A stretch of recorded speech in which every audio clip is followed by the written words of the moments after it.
I'm Jake, and this is the Benelli M2, a shotgun known for its rugged reliability even in the most adverse conditions. Today, we are going in depth with everything that this versatile shotgun has to offer.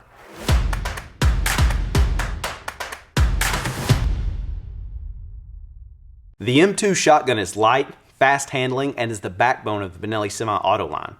It cycles everything from target loads to the heaviest 3-inch magnums, and has earned a reputation for excellence, be it in the fields, blinds, or shooting ranges around the world. At the heart of this semi-auto is the Benelli inertia-driven system that is renowned for its simplicity, durability, and ultra-fast cycling. With fewer moving parts and self-cleaning reliability, it ensures consistent performance shot after shot, year after year. The updated M2 features the Benelli Easy Lock bolt system that assures proper engagement in battery, even when the bolt is let down slowly. And the bolt release has been enlarged for ease of operation in the field. The M2 also features updated air touch surfaces on the stock and forend that provides enhanced traction when hands are wet or gloved. At the rear of the gun is Benelli's new microcell recoil pad, which works to reduce felt recoil, helping to maintain proper shooting mechanics and enable faster follow-up shots. The M2 is widely known to be workhorse rugged with thoroughbred speed, and a great entry point into the Benelli brand.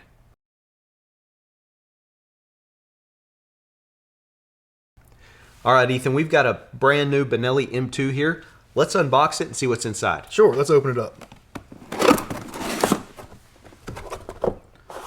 So we first open that up here. In this sleeve we have the barrel. Okay.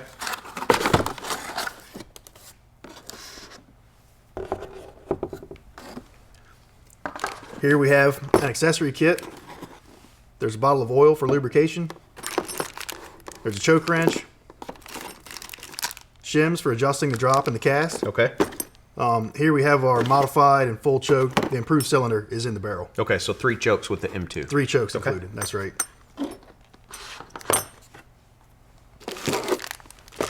Right here, we have the owner's manual. There's information on how to assemble, disassemble, and maintain, all right in there. Okay. And under here, we have the receiver. Looks great.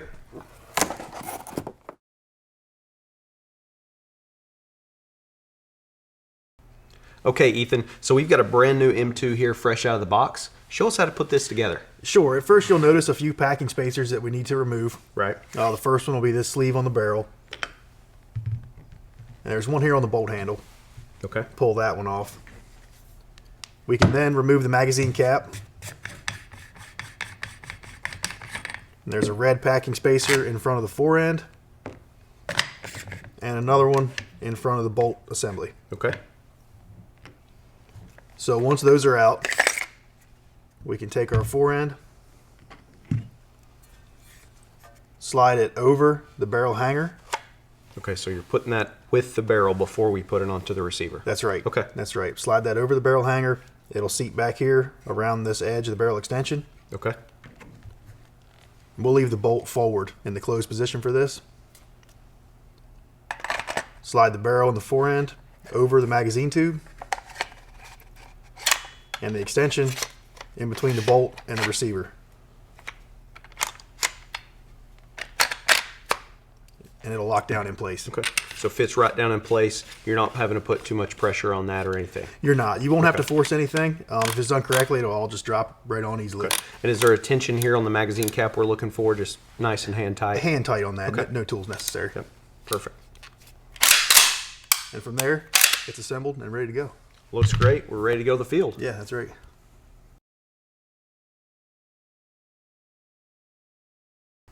All right, Ethan, so we've been out in the field with our M2. Can you show us how to properly break this down and whatever general maintenance may be required? Yeah, let's go ahead and field strip it.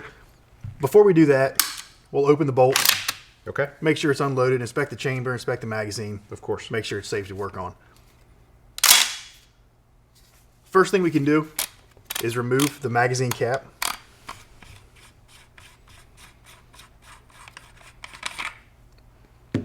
From there, we can remove the barrel and the forend. The forend will simply slide away from the barrel. Okay.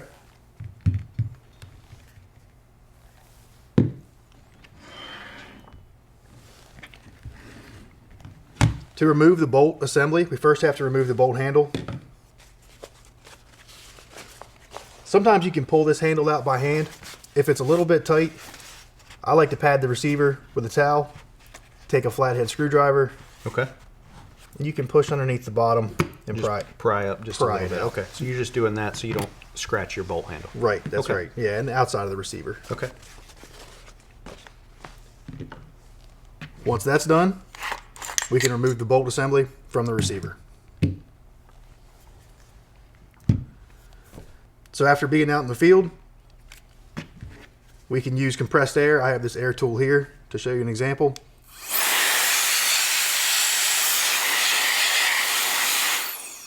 Any kind of debris and buildup in the receiver, just blow that out with compressed air. Okay. Easy enough. For the bolt assembly, we just want to make sure these notches on the bottom are free from buildup and debris. We can brush those out. Brush off the bolt rails.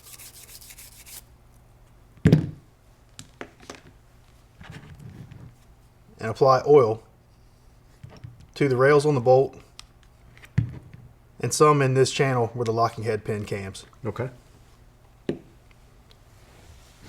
We can then take our barrel, and it's a good idea to check the bore, make sure it's free from obstructions, wipe that out maybe with a bore mop or a brush. Okay. But it's also a good idea to remove your choke tube. Okay. You want to take care of the choke and also the threads in the barrel.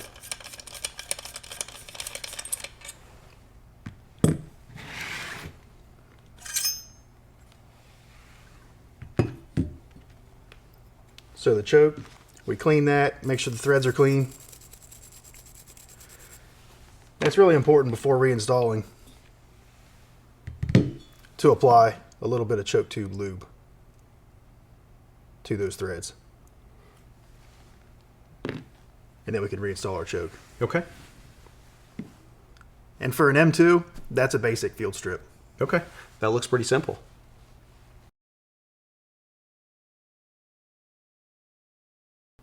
So Ethan, you've walked us through the basic disassembly and general maintenance required with this M2. But what about for the guys who might want to take things a step further? Yeah, there may be a time for that. If you have an older gun that maybe seems a little sluggish, like the action's slowing down. Okay. Or if it's gotten really wet or dirty and you want to break it down further. Right. then Okay. We'll do that now. We'll start by removing the magazine spring. Okay. And there's a spring retainer on the end of the tube here. And I do this just with a flathead screwdriver. And you want to be careful here. The magazine spring is strong, it's a lot of tension. But I pry it out with a flathead screwdriver. Okay. So there's our spring retainer. And there's the magazine spring and the limiter plug. And then in here, we have a magazine follower. Okay. We'll then go to the trigger assembly. And to remove that, there's one pin that goes either way through the side of the receiver. That's right here. We can take a punch and tap that out.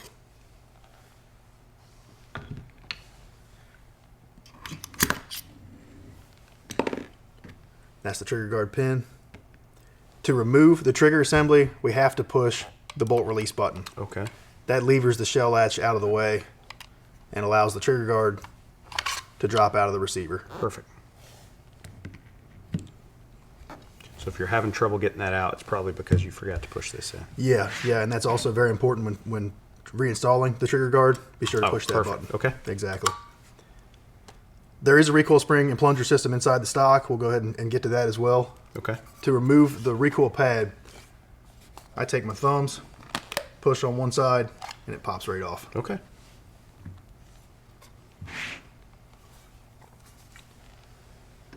There is a 13 millimeter stock nut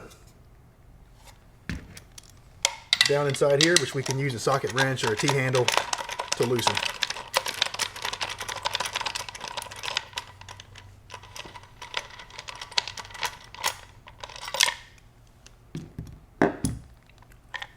Once that nut has been removed, the stock will slide away from the recoil tube. And inside the stock, we have some hardware. There's our locking plate, lock washer, and stock nut.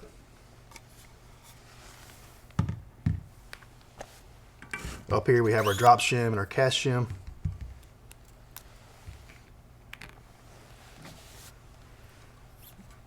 This tube here, there's a spring and a plunger inside, and to get to it there's a plug on the back with flats, and you can use a 17mm wrench to remove it. Okay. If this has never been off before, it will be a little tight. There's a nylon ring on there that holds it in place. So if you need to, you can put the receiver in a padded vise. You never want to put the tube in a vise. That could damage it, but the receiver is okay. We'll take a 17mm wrench, unscrew that plug.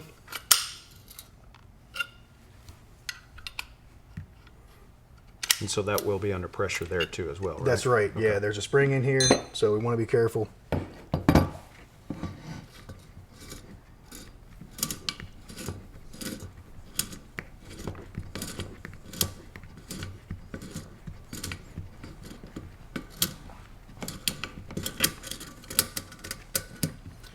There's our recoil spring and the recoil spring plunger. Now, if you have an older gun where this has never been out, this could be a pretty dirty area. Okay. Unburned powder and that kind of thing can build up back here. So it's an area we want to clean. Clean all the coils on the spring, make sure it's free of rust. This plunger, we can oil this fairly heavily while it's out, because it may not come out for another 10 years. Right. So we'll take some oil all along the outside of the plunger. Up top where it rides in the tube, I put some all along the body.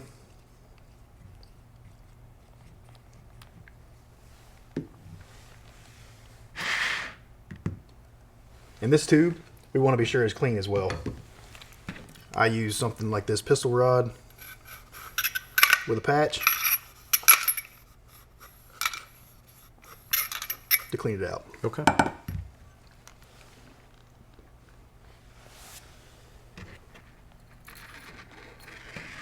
So we'll reinstall our recoil spring plunger, recoil spring.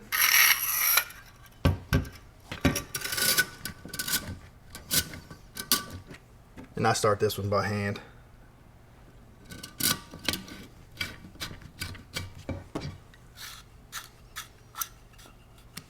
And then take our 17mm wrench and tighten.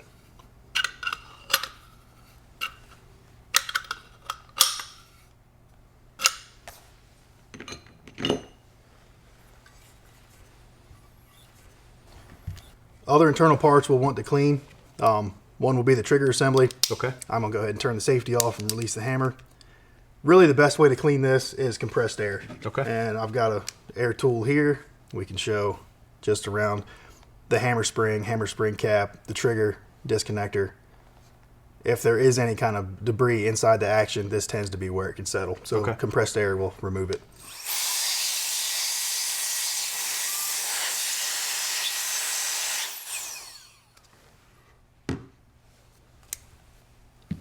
So is there any oil needed on those parts? A little bit. You don't want to over oil anything in the trigger. A little around the carrier spring here. Okay. Down around the hammer spring cap, hammer spring. Maybe a little on the trigger. You don't want to over oil anything. I'll take my hand sometimes and just spread it around the other metal parts. Okay. Go ahead and recock the hammer. The safety must be on fire to recock the hammer. Okay. Just keep that in mind. We'll also clean the bolt assembly, and we'll go ahead and fully break this down. For the bolt assembly, we'll remove the firing pin, retaining pin. And that's this pin on the back. You can remove it by hand. If you can't get it, you can take a punch and go from the left side and slide it out. But always remember to hold your thumb over the back of the firing pin. Okay. Because it's under spring tension and it may shoot out of the bolt. So there we have our firing pin spring. Once those are out, the locking head pin will come out of its channel. The locking head will then pull out of the bolt And you'll have to pull that because there's the easy lock detent in there. So you have to pull the locking head to get it past that detent. Okay.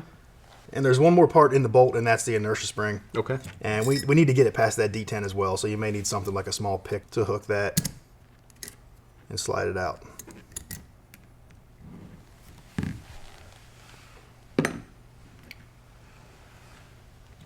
For the bolt, I like to take a nylon brush and just brush out these notches. They are what operate the carrier, and you want them to be free of any buildup. Also, the front of the bolt, the locking head, anywhere along here. And it's very important that the firing pin will protrude through the hole in the locking head. If it will not, you can use the firing pin to actually clean that out, or even a small drill bit of this diameter. Okay. Just spin it in by hand, and you can remove some Just of to that make sure it'll buildup. go all the way through. Right, that's right.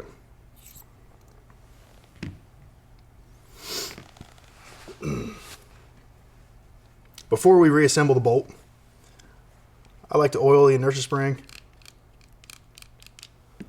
and the locking head.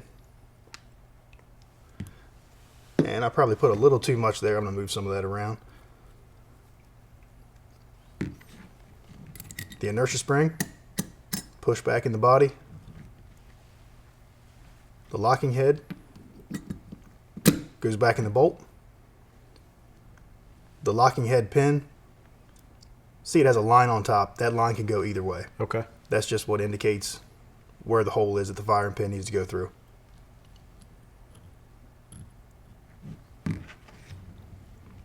We can then take our firing pin and spring and insert them in the back of the bolt. And then by hand we just push our firing pin retaining pin back inside, and it's all set. Okay. We'll leave the handle out for now so we can slide it back in the receiver. So then we can go ahead and reassemble. First, I'm going to go ahead and take the trigger assembly, and here, remember to push that bolt Right. release button so we can get the guard back in the receiver. The trigger guard pin,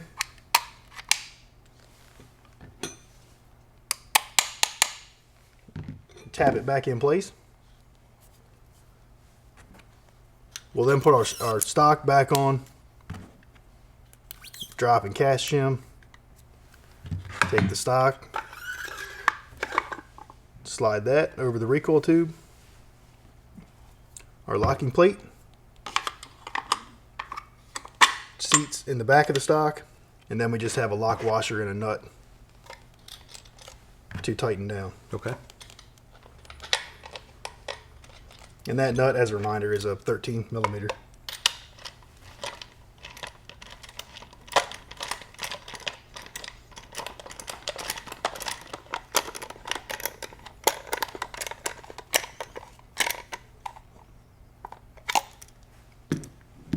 The recoil pad, we can simply push back on by hand. Okay. For the magazine spring and the follower, we'll start with the magazine follower. And inside this magazine, you want this to be dry. Okay. Keep that dry. Yeah, and that could be an area where feathers and sand and that kind of stuff build up. So make sure it's clean, but don't oil the magazine parts. Right, Just leave it okay. dry. We can then take our magazine spring and our limiter plug. For hunting most species in most states, you'll need that limiter plug in there. And push them back in by hand. And then I'll take the magazine spring retainer and tap that back in with a rawhide mallet. Okay. We can then slide our bolt back in the receiver and reinstall the bolt handle by pushing it in place. And that's it. That's the advanced disassembly and maintenance of an M2. Okay. And once again, hopefully we don't have to do this very often. Not something you'll have to do often, Okay. for sure. Great. The M2 is a rugged, reliable shotgun that handles everything you throw at it. If you have any further questions about specs, details, or other info on your Benelli M2, refer to your owner's manual or visit BenelliUSA.com.